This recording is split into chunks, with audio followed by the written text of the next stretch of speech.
ਬਿਲਕੀਸ ਨੂੰ ਜੰਮਣ ਤੋਂ ਲੈ ਕੇ ਵੱਡੇ ਹੁੰਦਿਆਂ ਤੱਕ ਦੇਖਿਆ ਤੇ ਜਦੋਂ ਉਹ ਉਹਦੇ ਨਾਲ ਇਸ ਕਿਸਮ ਦਾ ਕੁਕਰਮ ਕਰ ਰਹੇ ਸੀ ਤਾਂ ਬਿਲਕੀਸ ਕਹਿੰਦੀ ਕਿ ਚਾਚਾ ਜੀ ਤੂੰ ਕੀ ਕਰ ਰਿਹਾ ਵੀ ਮੈਂ ਤੇ ਤੈਨੂੰ ਚਾਚਾ ਕਹਿੰਦੀ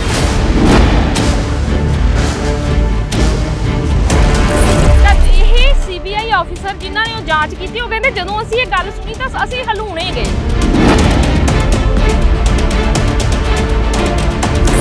लंबी लड़ाई तो बाद एक अपने इन्ने घर बदलती आ अपनी सुरक्षा के वास्ते ते उस तो बाद उन्होंने सज़ा मिलती आ। मोहन भागवत भी कह रहा कि यह आदर्श समाज आ उस इंडिया के अंदर उन्होंने दोषियों को 15 अगस्त के उत्ते जिसनों आज़ादी दिवस कहा जाता है उस दिन छड्ड दिता जाता। ये संदेश साडे देश नूं की देना चाहुंदा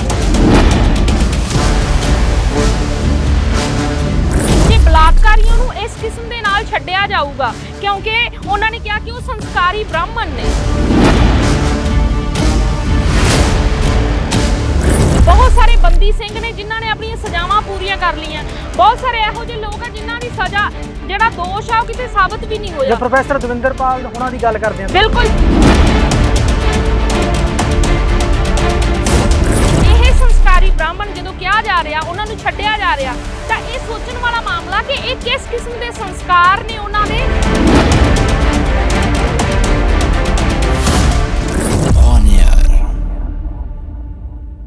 ਮੈਂ ਔਰਤ ਹਾਂ ਜਗ ਦੀ ਜਨਨੀ ਮੇਰੀ ਦਰਦ ਕਹਾਣੀ ਹੈ ਵੇ ਸੁਣ ਸਕਦਾ ਤਾਂ ਸੁਣ ਕੇ ਜਾਵੀਂ ਮੇਰੀ ਕਥਾ ਪੁਰਾਣੀ ਹੈ ਵੇ। ਬਿਲਕਿਸ ਬਾਨੋ 2002 ਗੁਜਰਾਤ ਦੰਗੇ ਗੋਧਰਾ ਕਾਂਡ ਸਭ ਨੇ ਸੁਣਿਆ ਹੋਵੇਗਾ। ਉਸ ਸਮੇਂ ਦੇ ਵਿੱਚ ਜੋ ਕੁਝ ਵਾਪਰਿਆ ਉਸ ਨੂੰ ਦੇਖ ਕੇ ਉਸ ਨੂੰ ਸੁਣ ਕੇ ਰੂਹ ਕੰਬ ਜਾਂਦੀ ਹੈ। ਅਸੀਂ ਸੋਚਦੇ ਹਾਂ ਕਿ ਅਸੀਂ ਕਿਸ ਤਰ੍ਹਾਂ ਦੇ ਸਮਾਜ ਦੇ ਵਿੱਚ ਜੀ ਰਹੇ ਹਾਂ ਕਿ ਜਿੱਥੇ ਬੰਦੇ ਦੀ ਮਨੁੱਖ ਦੀ ਕੋਈ ਕਦਰ ਨਹੀਂ। ਬਿਲਕਿਸ ਬਾਨੋ ਦਾ ਕੇਸ ਤੁਹਾਡੇ ਸਾਰਿਆਂ ਦੀਆਂ ਨਜ਼ਰਾਂ 'ਚ ਗੁਜ਼ਰਿਆ ਹੋਵੇਗਾ ਜਿਸ ਦੇ ਘਰ ਦੇ 14 ਜੀ ਕੋ ਕੇ ਮਾਰ ਦਿੱਤੇ ਜਾਂਦੇ ਨੇ। ਬਿਲਕਿਸ ਬਾਨੋ ਦੀ ਬੇਟੀ ਨੂੰ ਪੱਥਰ ਤੇ ਪਟਕਾ ਕੇ ਮਾਰ ਦਿੱਤਾ ਜਾਂਦਾ ਹੈ। ਬਿਲਕਿਸ ਬਾਨੋ ਨਾਲ ਗੈਂਗ ਰੇਪ ਹੁੰਦਾ ਹੈ ਤੇ ਉਸ ਤੋਂ ਬਾਅਦ ਬਹੁਤ ਸਮਾਂ ਉਹ ਆਪਣੀ ਇਸ ਗੱਲ ਦੇ ਲਈ ਇਸ ਘਟਨਾ ਦੇ ਲਈ ਲੜਦੀ ਹੈ ਤੇ ਕੋਰਟ ਉਹਨਾਂ ਦੋਸ਼ੀਆਂ ਨੂੰ ਅੱਜ ਦੇ ਸਮੇਂ ਦੇ ਵਿੱਚ 15 ਅਗਸਤ ਵਾਲਾ ਦਿਨ ਜਿਸ ਦਿਨ ਪ੍ਰਧਾਨ ਮੰਤਰੀ ਭਾਸ਼ਣ ਦੇ ਰਹੇ ਨੇ ਤੇ ਭਾਸ਼ਣ ਦੇ ਵਿੱਚ ਔਰਤਾਂ ਪ੍ਰਤੀ ਕਹਿ ਰਹੇ ਨੇ ਕਿ ਸਾਨੂੰ ਔਰਤਾਂ ਦਾ ਸਤਿਕਾਰ ਕਰਨਾ ਬਣਦਾ ਹੈਗਾ ਤਾਂ ਉਸ ਸਮੇਂ ਉਹਨਾਂ ਦੋਸ਼ੀਆਂ ਨੂੰ ਬਰੀ ਕਰ ਦਿੱਤਾ ਜਾਂਦਾ ਹੈ। ਬਰੀ ਤੋਂ ਬਾਅਦ ਉਹਨਾਂ ਦੇ ਗਲਾਂ ਦੇ ਵਿੱਚ ਫੁੱਲਾਂ ਦੇ ਹਾਰ ਪਾਏ ਜਾਂਦੇ ਨੇ। ਅੱਜ ਸਾਡੇ ਨਾਲ ਨੇ ਪੰਜਾਬ ਤੋਂ ਅਮਨਦੀਪ ਕੌਰ ਦਿਓਲ ਇਸਤਰੀ ਜਾਗਰਤੀ ਮੰਚ ਦੇ ਸੂਬਾ ਸਕੱਤਰ ਨੇ। ਅਸੀਂ ਕਰਾਂਗੇ ਉਹਨਾਂ ਨਾਲ ਗੱਲਬਾਤ ਕਿ ਸਾਡਾ ਸਮਾਜ ਔਰਤਾਂ ਪ੍ਰਤੀ ਨਜ਼ਰੀਆ ਕਿਉਂ ਨਹੀਂ ਬਦਲਦਾ। ਅਮਨ ਜੀ ਬਹੁਤ ਬਹੁਤ ਸਵਾਗਤ ਹੈ। ਧੰਨਵਾਦ ਹਾਪੀ ਜੀ। ਅਮਨ ਜੀ ਇਸਤਰੀ ਜਾਗਰਤੀ ਮੰਚ ਦੇ ਸੂਬਾ ਸਕੱਤਰ ਹੋ। ਪਹਿਲਾਂ ਇਸਤਰੀ ਜਾਗਰਤੀ ਮੰਚ ਤੇ ਆਪਾਂ ਗੱਲ ਕਰਦੇ ਹਾਂ। ਇਸਤਰੀ ਜਾਗਰਤੀ ਮੰਚ ਜਦੋਂ ਹੋਣ ਚਾਹੁੰਦਾ ਹੈਗਾ ਤਾਂ ਸਭ ਤੋਂ ਪਹਿਲਾਂ ਗਾਇਕ ਜਿਹੜੇ ਨੇ ਪੰਜਾਬ ਦੇ ਗਾਉਣ ਵਾਲੇ ਜਿਨ੍ਹਾਂ ਨੂੰ ਤੁਹਾਨੂੰ ਲੱਗਦਾ ਹੈ ਕਿ ਉਹ ਔਰਤਾਂ ਪ੍ਰਤੀ ਮੰਦੀ ਸ਼ਬਦਾਵਲੀ ਵਰਤਦੇ ਨੇ ਗੈਂਗਵਾਰ ਖਾੜਕੂਵਾਦ ਹਥਿਆਰ ਪ੍ਰਮੋਟ ਕਰਦੇ ਨੇ ਤੁਸੀਂ ਉਹਨਾਂ ਗਾਇਕਾਵਾਂ ਦੇ ਦਰਵਾਜ਼ਿਆਂ 'ਚ ਧਰਨੇ ਲਗਾਉਂਦੇ ਹੋ ਮੁਜ਼ਾਹਰੇ ਕਰਦੇ ਹੋ ਤੇ ਇੱਕ ਵੱਖਰਾ ਰੂਪ ਪੇਸ਼ ਕਰਨ ਦੀ ਕੋਸ਼ਿਸ਼ ਕਰਦੇ ਹੋ ਕਿ ਸੰਗੀਤ ਦਾ ਗਾਇਕੀ ਦਾ ਆ ਵੀ ਰੂਪ ਹੋ ਸਕਦਾ ਹੈ।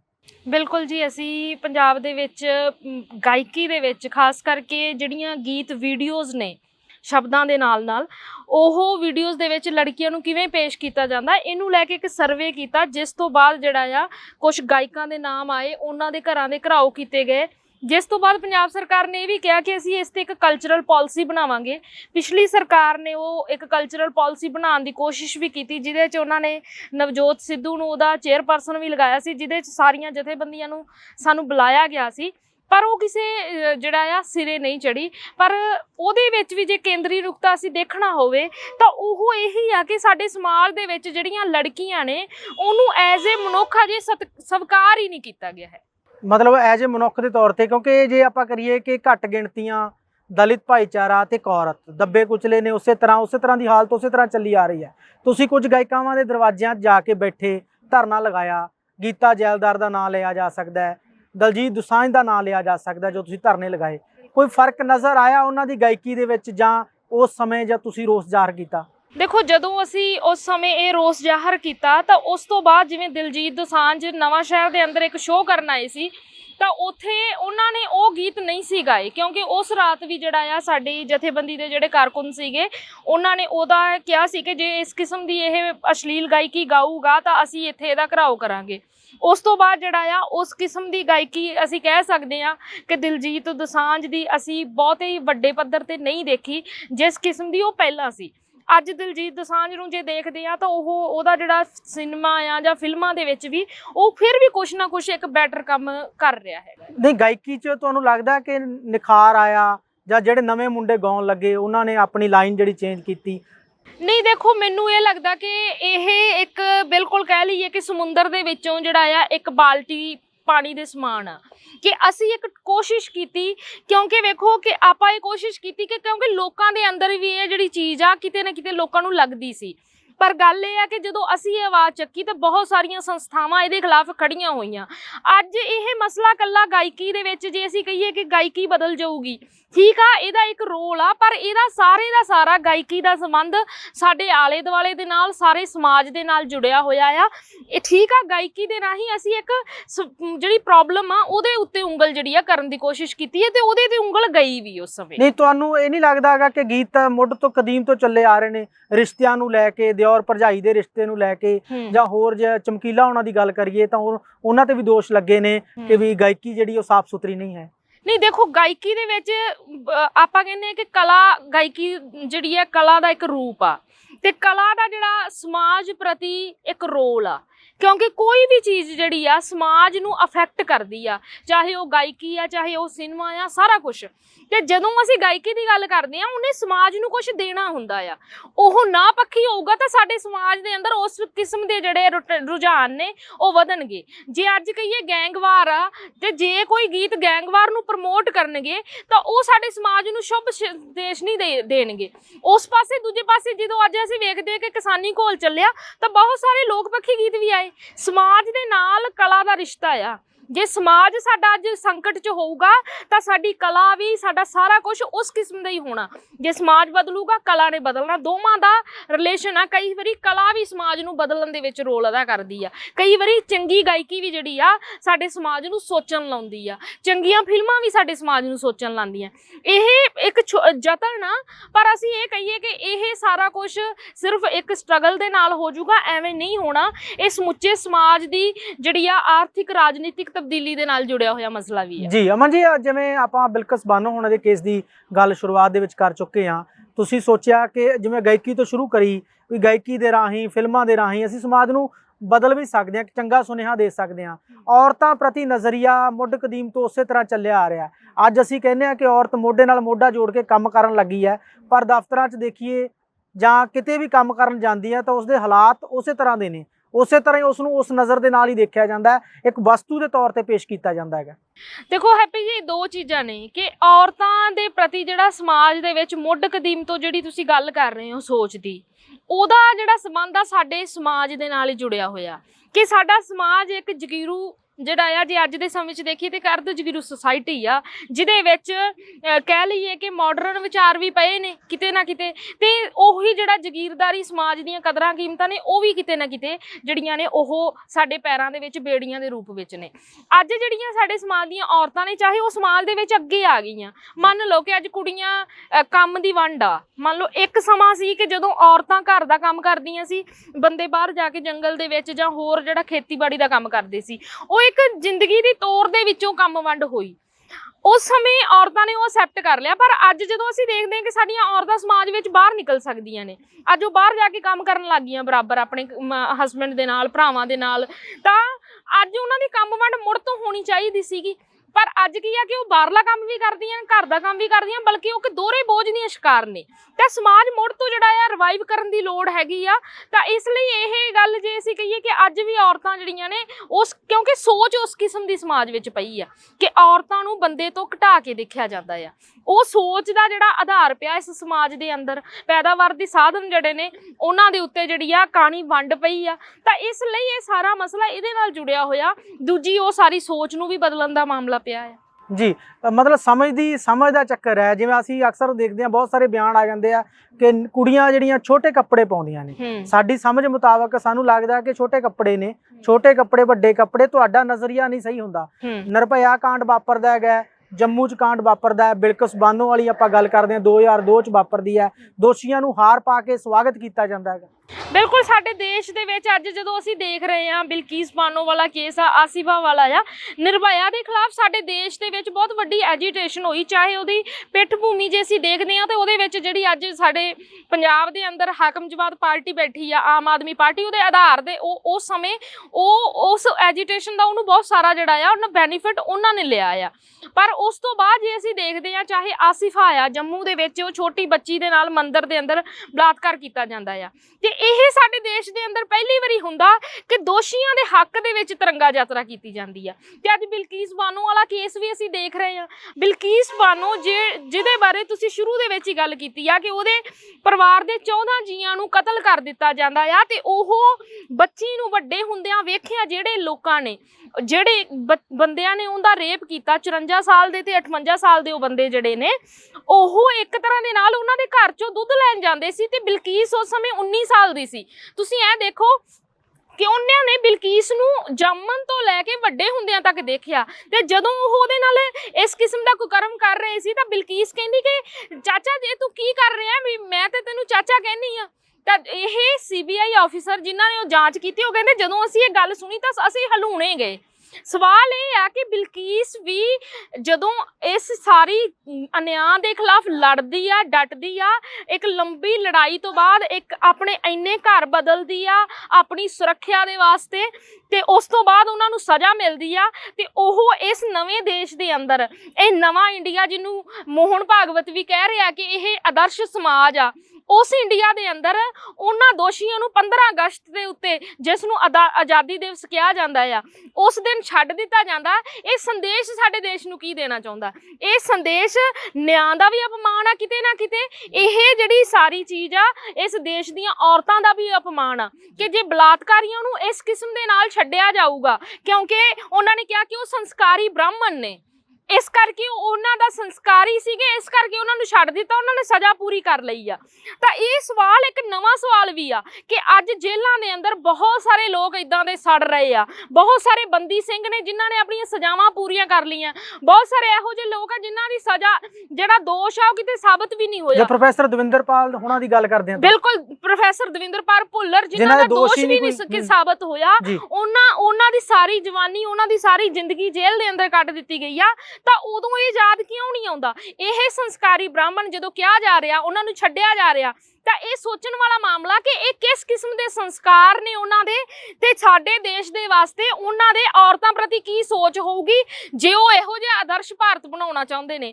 ਇਹੋ ਜਿਹੇ ਸੰਸਕਾਰੀ ਜਿਹੜੇ ਬ੍ਰਾਹਮਣ ਜਿਨ੍ਹਾਂ ਦੀ ਉਹ ਗੱਲ ਕਰਦੇ ਆ, ਜੇ ਇਹੋ ਜਿਹੇ ਸਾਡੇ ਹਾਕਮ ਹੋਣਗੇ ਜਾਂ ਇਹੋ ਜਿਹੇ ਸਾਡੇ ਲੋਕਾਂ ਦੇ ਉੱਪਰ ਜਿਹੜਾ ਆ ਰਾਜ ਕਰਨਗੇ, ਤਾਂ ਅਸੀਂ ਸੋਚ ਸਕਦੇ ਹਾਂ ਕਿ ਸਾਡੇ ਸਮਾਜ ਦੇ ਅੰਦਰ ਘੱਟ ਗਿਣਤੀਆਂ ਦੀ ਔਰਤਾਂ ਦੀ, ਦਲਿਤਾਂ ਦੀ ਕੀ ਹਾਲਤ ਹੋਣ ਜਾ ਰਹੀ ਆ। ਜੀ ਇਹ ਕਿਸ ਤਰ੍ਹਾਂ ਦਾ ਆਦਰਸ਼ ਸਮਾਜ ਆ? ਅਮਨ ਜੀ ਦੇਖੀਏ ਮੰਦਿਰ ਦੇ ਵਿੱਚ ਘਟਨਾ ਵਾਪਰਦੀ ਹੈ, ਫਿਰ ਨਿਰਭਇਆ ਕਾਂਡ ਵਾਪਰਦਾ ਹੈ, ਜੇ ਗੋਦਰਾ ਦੀ ਆਪਾਂ ਗੱਲ ਕਰਦੇ ਬਿਲਕਿਸ ਬਾਨੋ ਹੋਣ ਦੀ, ਤੁਹਾਨੂੰ ਨਹੀਂ ਲੱਗਦਾ ਕਿ ਅਸੀਂ, ਸਾਡਾ ਸਮਾਜ ਜੋ ਨਿਰਭਇਆ ਕਾਂਡ ਵਾਪਰਦਾ, ਪੂਰਾ ਪੰਜਾਬ, ਪੂਰਾ ਦੇਸ਼ ਮੋਮਬੱਤੀਆਂ ਲੈ ਕੇ ਮਸ਼ਾਲ ਮਾਰਚ ਕਰਦਾ ਹੈ, ਤੁਰਦਾ, ਸੜਕਾਂ ਤੇ ਉਤਰ ਆਉਂਦਾ ਹੈ, ਬਿਲਕਿਸ ਬਾਨੋ ਨੂੰ ਲੈ ਕੇ ਕੋਈ ਨਹੀਂ ਬਾਹਰ ਆ ਰਿਹਾ ਗਾ, ਕੋਈ ਗੱਲ ਕਰਕੇ ਰਾਜੀ ਨਹੀਂ ਹੈਗਾ ਗਾ? ਤੁਹਾਨੂੰ ਲੱਗਾ ਕਿ ਅਸੀਂ ਮਹਾਤਮਾ ਗਾਂਧੀ ਦੇ 3 ਬਾਂਦਰ ਬਣ ਚੁੱਕੇ ਹਾਂ, ਨਾ ਦੇਖਣਾ, ਨਾ ਸੁਣਨਾ, ਨਾ ਬੋਲਣਾ? ਬਿਲਕੁਲ ਦੇਖੋ, ਇਹ ਇਸ ਤਰ੍ਹਾਂ ਦਾ ਹੀ, ਇਹ ਜਿਹੜੀ ਚੁੱਪੀ ਆ ਸਾਡੇ ਸਮਾਜ ਦੇ ਅੰਦਰ, ਇਹ ਬਹੁਤ ਪਰੇਸ਼ਾਨ ਕਰਨ ਵਾਲੀ ਆ।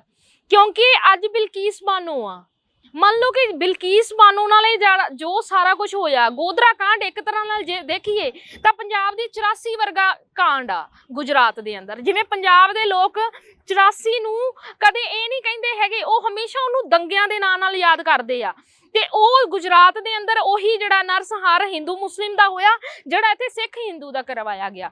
ਤਾਂ ਇਹ ਜਿਹੜਾ ਨਰਸੰਹਾਰ ਆ ਇਸੇ ਦੌਰਾਨ ਜਿਹੜਾ ਆ ਬਿਲਕਿਸ ਨਾਲ ਹੋਇਆ।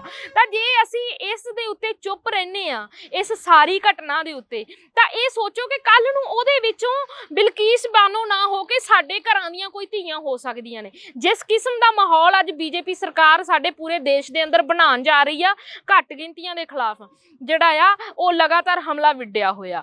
ਜੇ ਬੀਜੇਪੀ ਜਾਂ ਜਿਹੜੇ ਵੀ ਫਾਸਿਸਟ ਸਰਕਾਰਾਂ ਨੇ ਜਾਂ ਫਾਸਿਸਟ ਜਿਹੜੇ ਰੂਲਰ ਨੇ ਉਹ ਹਮੇਸ਼ਾ ਜਿਹੜਾ ਆ ਲੋਕਾਂ ਨੂੰ ਵੰਡ ਕੇ ਰਾਜ ਕਰਦੇ ਆ ਕਿ ਅੱਜ ਉਹ ਮੁਸਲਮਾਨਾਂ ਦੇ ਉੱਤੇ ਅਟੈਕ ਦੇ ਉੱਪਰ ਨੇ ਤੇ ਜੇ ਬਾਕੀ ਕਮਿਊਨਿਟੀਜ਼ ਘੱਟ ਗਿਣਤੀਆਂ ਦਲਿਤ ਚੁੱਪ ਰਹਿਣਗੇ ਤਾਂ ਜਦੋਂ ਦੂਜੇ ਸਾਡੇ ਤੇ ਅਟੈਕ ਆਊਗਾ ਤਾਂ ਫਿਰ ਸਾਡੇ ਲਈ ਵੀ ਕੋਈ ਨਹੀਂ ਬੋਲੂਗਾ। ਇਸ ਲਈ ਅੱਜ ਸਾਰਿਆਂ ਨੂੰ ਇਸ ਸਾਰੇ ਮਸਲੇ ਦੇ ਉੱਤੇ ਇਹ ਕੱਲਾ ਬਿਲਕੀਸ ਬਾਨੋ ਦਾ ਇੱਕ ਔਰਤ ਦਾ ਮਸਲਾ ਨਹੀਂ, ਇਹ ਬਿਲਕੁਲ ਪੋਲੀਟੀਕਲ ਮੂਵ ਆ ਕਿ ਉਹ ਕਿਸ ਕਿਸਮ ਦਾ ਦੇਸ਼ ਕਿਸ ਕਿਸਮ ਦਾ ਸਮਾਜ ਬਣਾਉਣ ਜਾ ਰਹੇ ਆ।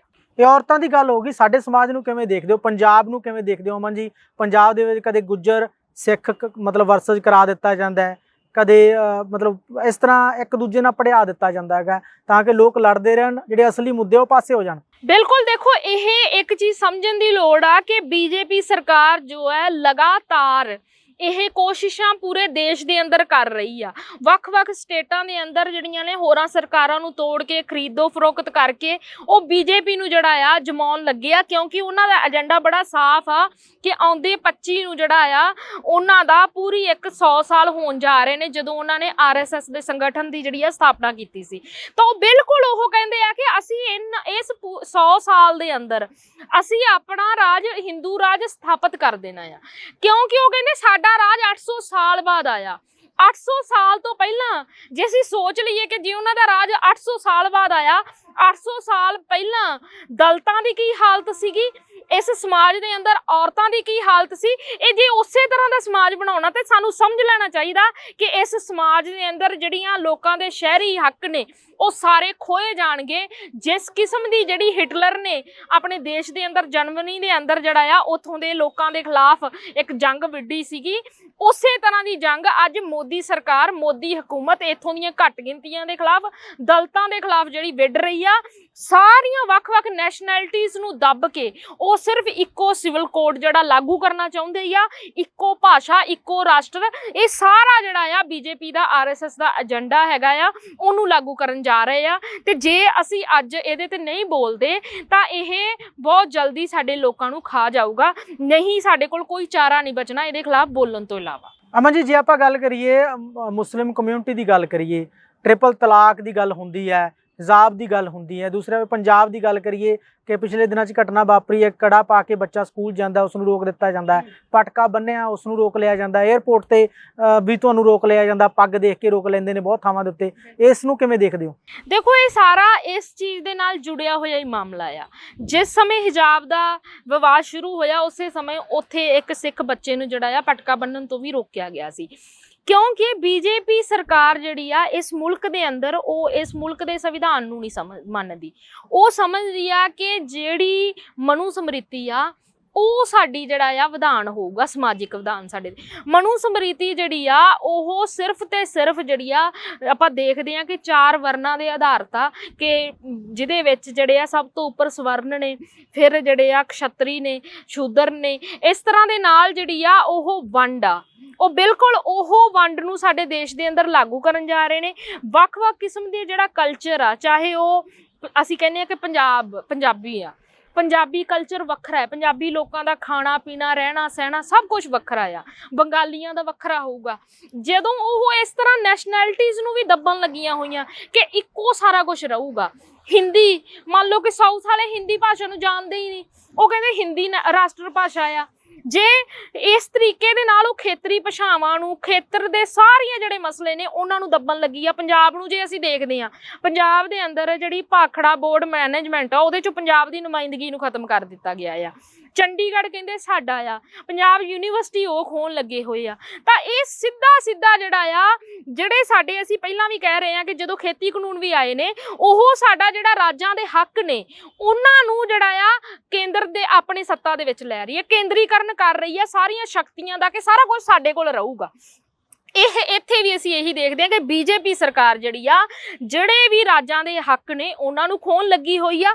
ਤੇ ਜਿਹੜੇ ਵੀ ਪੰਜਾਬ ਦੇ ਹਤੈਸ਼ੀ ਲੋਕ ਨੇ, ਚਾਹੇ ਉਹ ਕਿਸੇ ਮਰਜ਼ੀ ਵਿਚਾਰਾਂ ਦੇ ਆ, ਕਿਸੇ ਮਰਜ਼ੀ ਧਾਰਾ ਦੇ ਆ, ਅੱਜ ਉਹਨਾਂ ਨੂੰ ਬੀਜੇਪੀ ਸਰਕਾਰ ਦੇ ਖਿਲਾਫ ਇੱਕ ਏਜੰਡੇ ਦੇ ਉੱਤੇ ਜਿਹੜੀ ਆ ਇਕੱਠੇ ਹੋਣ ਦੀ ਲੋੜ ਆ ਕਿ ਜੇ ਬੀਜੇਪੀ ਸਰਕਾਰ ਜਾਂ RSS ਦੀ ਹਕੂਮਤ ਇਸ ਮੁਲਕ ਦੇ ਅੰਦਰ ਆਉਂਦੀ ਆ ਤਾਂ ਇਹ ਸਾਰੇ ਲੋਕਾਂ ਦੇ ਲਈ ਖਤਰਾ ਆ। ਇਹ ਬਿਲਕੁਲ ਜਿਹੜੀ ਆ ਇੱਕ ਤਰ੍ਹਾਂ ਨਾਲ ਨਰਸੰਹਾਰ ਕਰਨ ਵਾਲੀ ਜਿਹੜੀ ਆ ਪਾਸੇ ਨੂੰ ਸਾਡਾ ਸਾਡਾ ਦੇਸ਼ ਜਾਊਗਾ। ਇਹਦੇ ਖਿਲਾਫ ਹਰ ਵਿਚਾਰਾਂ ਦੇ ਲੋਕਾਂ ਨੂੰ ਲੜਾਇਆ, ਇੱਕ ਥੜੇ ਦੇ ਉੱਤੇ ਆਪਣੇ ਮਤਭੇਦ ਭੁਲਾ ਕੇ ਇਕੱਠੇ ਹੋਣ ਦੀ ਲੋੜ ਆ ਜੀ।